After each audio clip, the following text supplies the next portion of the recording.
Mr. Shoemate, what's a universal injunction? Senator, a universal injunction is what we call an order from a court enjoining the government in a way that goes beyond the parties to the case, but applies nationwide or in some cases universally. Hey everyone, today we're breaking down a crucial legal issue. Universal injunctions. Are they even legal? Why are they so powerful? Let's get into it. Let's start with the basics.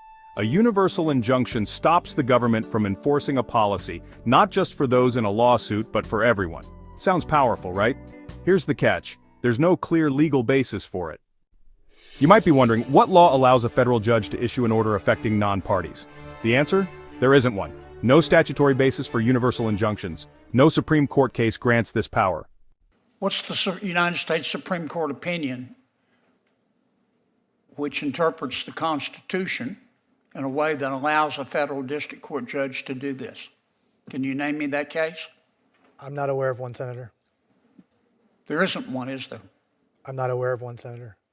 So if there's no legal foundation, why do federal judges issue them? It's based on stopping federal policies that could harm more than just the plaintiffs. Judges sometimes apply their decision nationwide.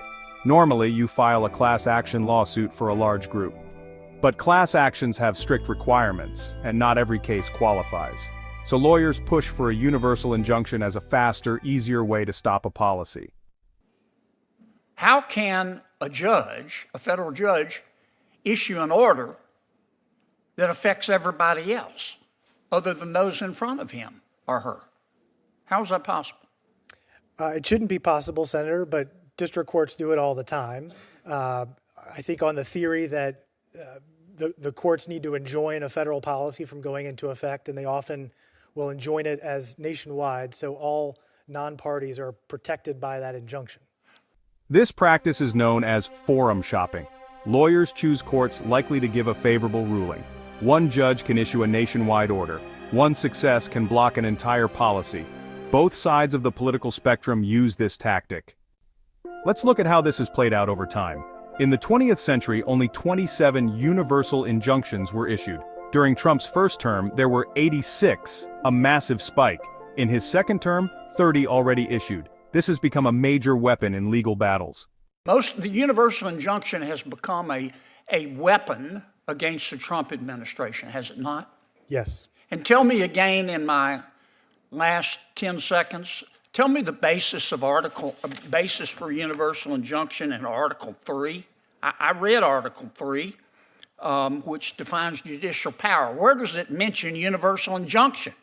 It does not, Senator. It says courts are to decide the case or controversy before them, which is based on the parties to the case.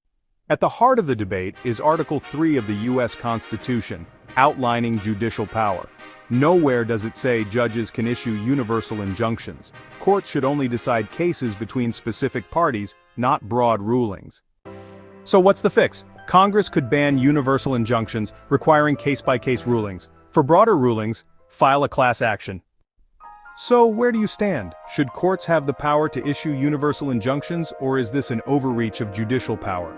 If you found this helpful, like, share, and subscribe for more. See you next time.